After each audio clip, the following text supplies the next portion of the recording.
قال الله سبحانه وتعالى في كلامه القديم والفرقان المجيد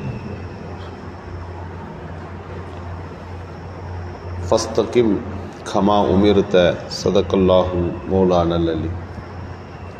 மேலான அல்லாஹ்வின் நல்லடியார்களே, நபிகள் நாயகம் ஸல்லல்லாஹு அலைஹி வஸல்லம் அவர்களுக்கு ஹதரத் ஜிப்ராயில் அலைஹிஸ்ஸலாம் வஹி கொண்டு வந்து கொடுத்தபோது, குர்ஆனை ஜிப்ராயில் அலைஹிஸ்ஸலாம் ஓதிய போது ரசூலுல்லாஹி ஸல்லல்லாஹு அலைஹி வஸல்லம் அவர்களுக்கு மறந்து போயிடுமோன்னு ஒரு பயம்.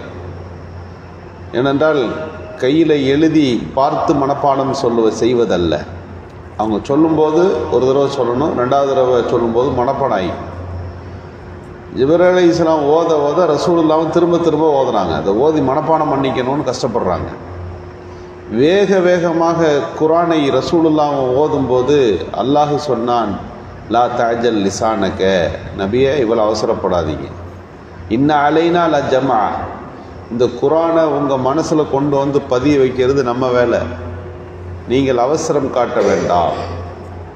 குர்ஆனை ஓதுவதில் கூட நபிகள் பெருமானார் ஸல்லல்லாஹு அலைஹி வஸல்லம் அவர்கள் நிதானம் வேண்டும் என்று கற்பிக்கப்பட்டார்கள் என்று இந்த வரலாறுகளில் பார்க்கும். நபிகள் பெருமானார் ஸல்லல்லாஹு அலைஹி வஸல்லம் அவர்களுடைய ஒவ்வொரு செயலும் எப்படி இருக்கும் என்றால், அன்னை ஆயிஷா ரலியல்லாஹு ஒரு தடவை பள்ளிவாசலில் ஹதீஸ் சொல்லப்பட்டு கொண்டிருக்கிறது. ஹதரத் அபூ ஹுரைரா ரலியல்லாஹு ஹதீஸ் வாசிக்கிறாங்க.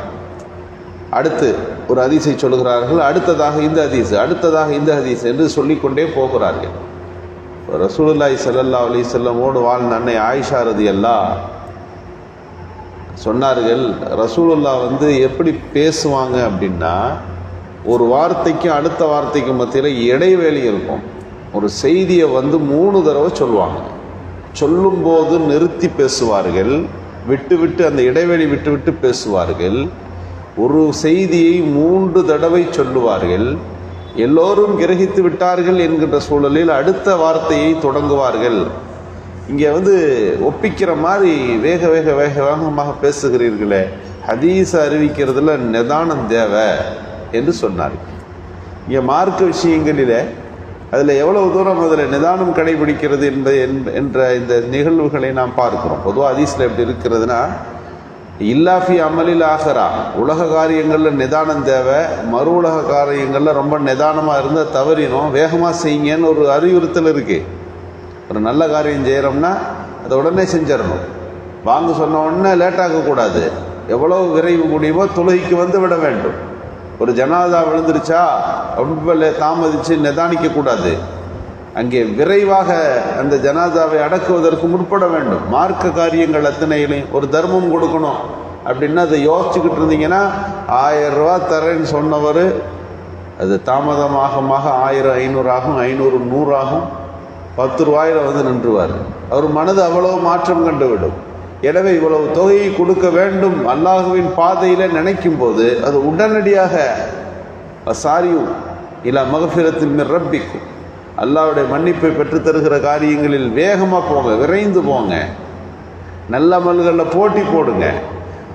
அப்படி சொல்லப்பட்ட காரியங்களில் கூட ரசூலுல்லாஹ் ஒரு தடவை சஹாபிகள் ஓடி தொழுகைக்கு வந்தார்கள். வேகமாக ஓடி வந்தபோது சொன்னார்கள், ஒரு மனிதர் வீட்டிலிருந்து தொழுகைக்குன்னு புறப்பட்டாலே அவர் தொழுகையில் தான் இருக்கார். தொழுகை என்ற எண்ணத்தில் தானே அவர் வெளியே வந்தார். உங்களில் யாரும் ஓடி வர வேண்டாம், மொல்லமாக வாங்க, எந்த ரக்காத்து கிடைக்குதோ அந்த ரக்காத்தில் சேருங்க, இத்திமீனானாக தொழுவுங்க. பொதுவாக தொழுகையில் சில விஷயங்களை விட்டால் தொழுகக்கூடாது.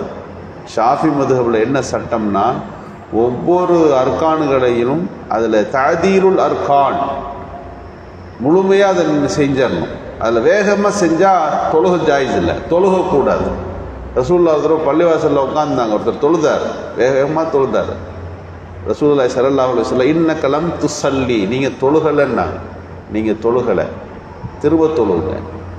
சரியாக தான் செஞ்சார், ருக்கு செஞ்சார், சஜிதா செய்தார், எல்லாவற்றையும் செய்தது உண்மைதான். ஆனால் அதில் நிதானம் இல்லை. வேகமாக போனீங்க, ருக்குவிலிருந்து எந்திரிச்சிங்க, அதற்கு வேகமாக போனீங்க. ஒவ்வொரு அர்க்கானம் முடித்து நிற்க வேண்டும். அதுக்கு அடுத்த சஜிதா வர வேண்டும். ஒரு சஜிதாவுக்கு அடுத்த சஜிதாவுக்கு மத்தியில் வந்து வர்றாம வேகமாக போகிறது, ருக்குலேருந்து எந்திரிக்காம வேகமாக சஜிதாவுக்கு போகிறது, இது தொழு ஜாயிஸ் இல்லை என்று சொல்லி இருக்கிறார்கள் என்ற இந்த வார்த்தைகளை பார்க்கிற போது வணக்க வழிபாடுகளில் நிதானம் தேவை. ஒவ்வொரு வார்த்தைகளிலும் இஸ்லாம் மார்க்க தீர்ப்பு தான், சட்டம் தான். அதில் வித்தியாசப்படும். ஒருத்தர் இப்னு அப்பாஸ் ரலியல்லாஹு எல்லாருக்கும் மத்தியில் அமர்ந்து சஹாபிகள் மாணவர்கள் எல்லாருக்கும் மத்தியில் பாடம் நடத்தி கொண்டிருக்கிறார்கள். ஒருத்தர் வேகமாக வந்தார், கண்ணெல்லாம் செவந்திருக்குது, பதட்டமாக இருக்கார். அவர் ஏதோ ஒரு முக்கியமான பிரச்சனையில் இருக்கிற மாதிரி தெரியுது. வேகமாக வந்தவர் கேட்டார், கொலைகாரனுக்கு தௌபா உண்டா அப்படின்னு கேட்டார். ஒருத்தன் கொலை செஞ்சிட்டான்னா தௌபா உண்டா, அல்லாஹ் தௌபா செஞ்சா அல்லாஹ்ட்ட மன்னிப்பு கேட்டால் அல்லாஹ் ஏற்றுக்குவானான்னு கேட்டார். அந்த இப்னு அப்பாஸ் ரலியல்லாஹு ஃபத்வா கொடுக்கணும். ஃபத்வாவில் எவ்வளவு நிதானம் தேவை என்ற வார்த்தையில் நாம் பார்க்கிறோம். தௌபாவுக்கு மன்னிப்பு கிடையாது, தௌபா கிடையாதுன்னு சொன்னார்கள். அப்படியா அப்படின்னு அவர் போயிட்டார். ஆனால் இஸ்லாத்தில் ரெண்டே விஷயம்தான் இருக்குது. தௌபா 2 தடவை மட்டும்தான் ஏற்கப்படாது. மற்ற எல்லா சந்தர்ப்பத்திலும் தௌபா ஏற்கப்படும். எந்த பாவத்துக்கும் தௌபாவை அல்லாஹ் அங்கீகரிப்பான். 2 தடவை தான் தௌபா நிறுத்தப்படும். ஒரு தடவை என்னன்னா, அந்த மனிதனுடைய கடைசி நிமிஷம் சக்கராத் ஹால் வந்துருச்சு. சக்கராத் ஹால்னா ரூஹு கொஞ்சம் கொஞ்சமாக நெஞ்சில் நின்றோம். வாய்க்கு நெஞ்சுக்கு மட்டிட்டு தான் ஓடிக்கிட்டு இருக்கும். ஞாபக சக்தி கொஞ்சம் இருக்கும், அவருக்கு புரியும். அந்த நேரத்தில் அல்லாஹ் தௌபா செய்தார்னா சக்கராத்தை பார்த்த பிறகு தௌபா செய்கிறார். இவருடைய தௌபா ஏற்கப்படாது. 2வது ஒரு நிலைமை என்னன்னா, இந்த பூமியை அல்லாஹ் அழிக்க போகிறேன் என்பதற்கு ஒரு பெரிய அடையாளமாக என்ன செய்வான், சூரியனை மாற்றி உதிக்க செய்வான். சூரியன் எந்த திசையில் உதிச்சுக்கிட்டு இருக்கோ அந்த திசையில் உதிக்காது, வேறு திசையில் உதிக்க ஆரம்பிக்கும். ஏன்னா பூமி இப்படி திடீர்னு இந்த மாதிரி மாற்றம் ஏற்பட்டதேன்னு எல்லாரும் பார்க்கும்போது தான் உலகத்தினுடைய அழிவு தினங்கள் தொடங்கிருச்சுன்றத மக்கள் புரிஞ்சுக்குவாங்க. இன்னும் சில நாட்களில் உலகம் அழிய போகிறது என்று பார்த்த உடனே எல்லாரும் தௌபா செய்வாங்க. யாரெல்லாம் என்னை மன்னிச்சிருன்னு சொல்லும்போது அப்போது சொல்லப்படும், தௌபாவின் வாசல் மூடப்பட்டுருச்சு, இனி யாருடைய பாவ மன்னிப்பும் ஏற்கப்படாது என்று சொல்லப்படும். இந்த 2 நேரத்தை தாண்டி ஒரு மனிதன் தவறு செய்து விட்டால், யாரெல்லாம் என்னை மன்னித்து விடுன்னு அல்லாஹ்ட்ட கேட்டால் அல்லாஹ் ஏற்றுக்குவான். இப்னு அப்பாஸ் ரலியல்லாஹு கேட்டாங்க, இதுதான மார்க்கம், நீங்கள் அவர் கொலைகாரனுக்கு தௌபா இல்லைன்னா தௌபா உண்டானா தௌபா இல்லைன்னு சொல்லிவிட்டீர்களே, எப்படி சொன்னீர்கள் அப்படின்னு கேட்டாங்க. சொன்னார்கள், ஒரு தீர்ப்பை செய்யறதுக்கு முன்னால் ஒரு சட்டம் இருக்குது. அவர் வந்த வேகமோ அவர் கண்ணையும் பார்த்தா அவர் கையில் ஏதோ இருக்குது, ஆயுதம் ஒன்று இருக்குது. அவர் யாரையோ கொல்ல போகிறார். கொல்லுவதற்கு முன்பு இப்படி கேட்குறார், தௌபா உண்டான்னு கேட்டுக்கிறார். நான் தௌபா உண்டு அப்படின்னா அவர் நேராக அங்கே போயிடுவார். ஒருத்தர் சவரை செய்து விட்டு வந்தார், அப்போது அவருக்கு பெயர் நதும், கவலைப்படுறாரு, கேட்குறாரு எனக்கு ஏதாவது பரிகாரம் உண்டான்னு. அப்போ சொல்லலாம் அல்லாஹ் அவருக்கு தௌபா இருக்குதுன்னு. எந்த வார்த்தையை எப்போது சொல்ல வேண்டும் என்ற நிதானம் நமக்கு தேவை. ஒரு ஃபத்வா ஒன்று கொடுத்துட்டா அங்கேருந்து என்ன நடக்குதுன்னு நம்ம பார்க்கணும். செய்யறதுக்கு முன்பு அவர் தௌபா இருக்கான்னு கேட்டார்னா அதை நான் செயலை ஊக்குவித்ததாக ஆகிவிடும், கொலையை ஊக்குவித்ததாக ஆகும். செய்துவிட்டு வந்த பிறகு நான் அதை சொன்னால் உனக்கு தௌபா உண்டுப்பா, அதுதான் மார்க்கம், நான் உண்மையை இப்படி இந்த மாதிரி சொன்னால் அவரை திருத்துவதாக ஆகும். பேச்சில் நிதானம் தேவை. ஃபத்வாவில் இவ்வளோ வித்தியாசம் இருக்குது. மதரசா ஃபத்வாக்களே அப்படித்தான்.